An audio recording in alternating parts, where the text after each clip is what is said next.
Well, two things happened yesterday to further reveal what we already knew about big tech and big media and how they conspire to censor and manipulate the public. The first was a major announcement from YouTube. The company announced it would be removing any videos that allege widespread voter fraud. You're not allowed to go on YouTube and express the opinion that the election was stolen. YouTube has made an editorial decision, which it would have every right to do if it was a publisher. Publishers make editorial decisions all the time. The Daily Wire publishes lots of content every day. It can decide what sort of content it wants to publish, what sort of opinions or viewpoints it wants to put out there, what sorts of opinions it doesn't want to put out there. The problem is that YouTube, just like Facebook and Twitter, claims to be a platform, not a publisher. It claims that it is merely hosting the content, merely providing a home for people to post content. Its role is neutral, it says. That line has been clearly untenable for a while, but YouTube's announced decision yesterday completely blew their own previous rationalizations apart. Now listen to this statement from YouTube announcing the policy and tell me if it doesn't sound exactly like a publisher explaining, its editorial guidelines, essentially. Here's what it said. Quote, yesterday was the safe harbor deadline for the U.S. presidential election, and enough states have certified their election results to determine a president-elect. Given that, we will start removing any piece of content uploaded today or anytime after that misleads people by alleging that widespread fraud or error changed the outcome of the 2020 U.S. presidential election in line with our approach towards historical U.S. presidential elections.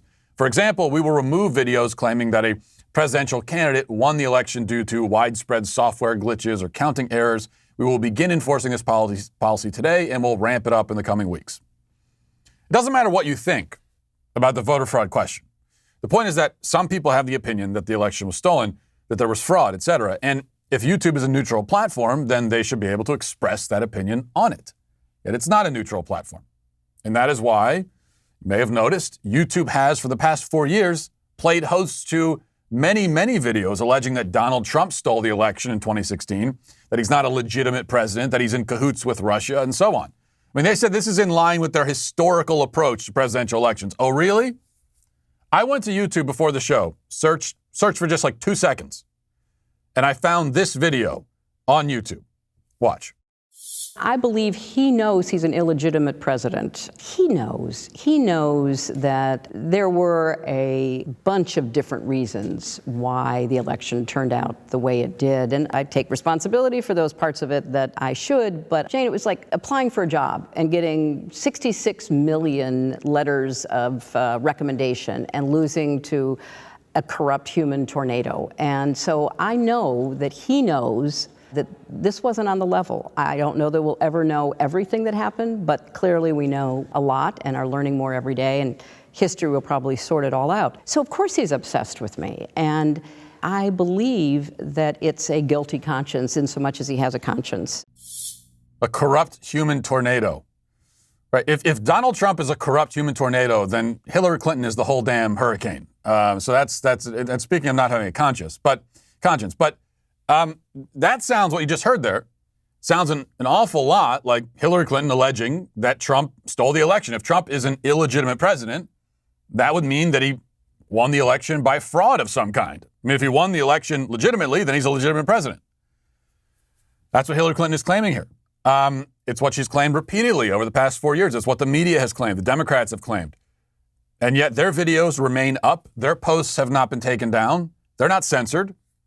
So always remember this. Very few of the people currently wringing their hands about Trump undermining the integrity of our election by claiming fraud actually have the moral authority or credibility to be outraged about it. Almost all of them have been doing exactly the same thing relentlessly for years.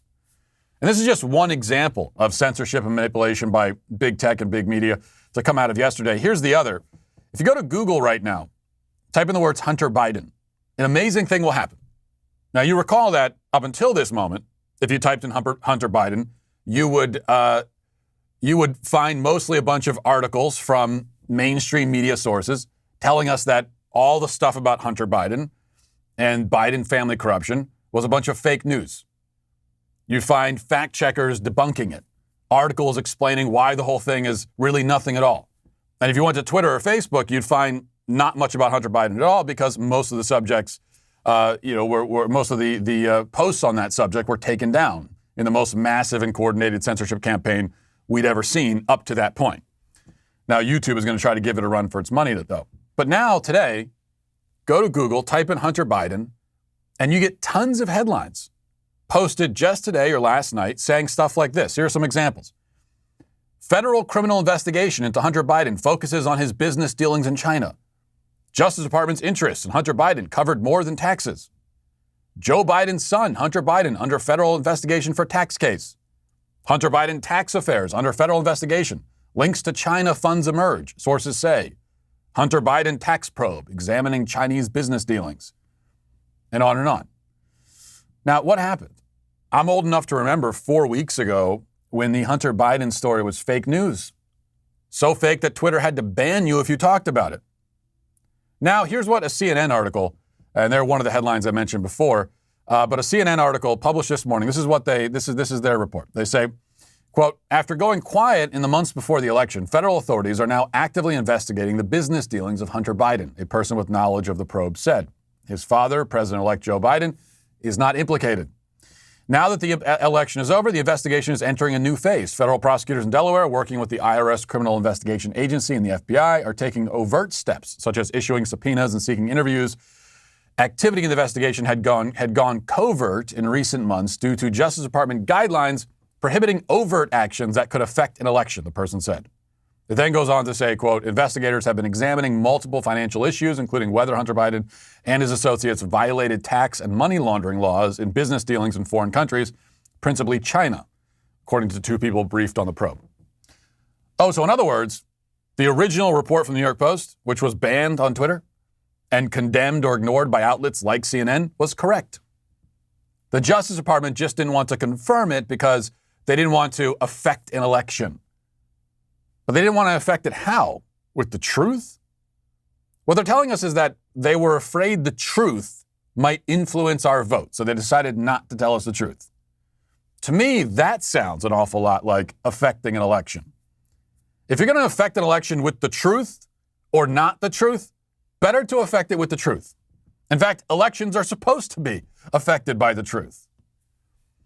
Of course, with or without the Justice Department, though, the evidence of Hunter Biden's corruption was clear as day. The New York Post was trying to tell us about it. It's just that they were prevented from doing so. Sam Stein of the Daily Beast posted a link to an article today and writes, quote, evidence of a money laundering probe into Hunter Biden was apparent in the markings on a series of documents that were made public, but went largely unnoticed in the days leading up to the November election. Largely unnoticed, Sam? Huh. Why is that? You're in the news media. Isn't it your job to notice these things and make sure everyone else notices them? It's clear now, just as it was clear all along, that the Hunter Biden story is real, was always real. The corruption in the Biden family goes deep. But there was a conspiracy, yes, an actual conspiracy, to hide and cover up this information so as to ensure that Biden is elected. Now that the election is over, they'll let the floodgates open. No need to hold back the river now. They already got the guy they wanted. What the media and big tech have done here may not qualify as election fraud in the legal sense. And if it did, I guess I wouldn't be allowed to say it without this show getting removed from YouTube. But this is certainly a form of meddling, of interfering, of undermining our election. And this is the form of election interference that will be, I think, our biggest obstacle in the future. Forget about rigging ballots. They don't need to rig the ballots if they can first rig the dissemination and spread of information. If they can manipulate the public into filling out the ballots how they want, that's all they need to do. And that's their game now. And our republic will suffer because of it. Hey, you right there. Hit the subscribe button right now. Do it right now. I thank you for your compliance. It's somewhat appreciated.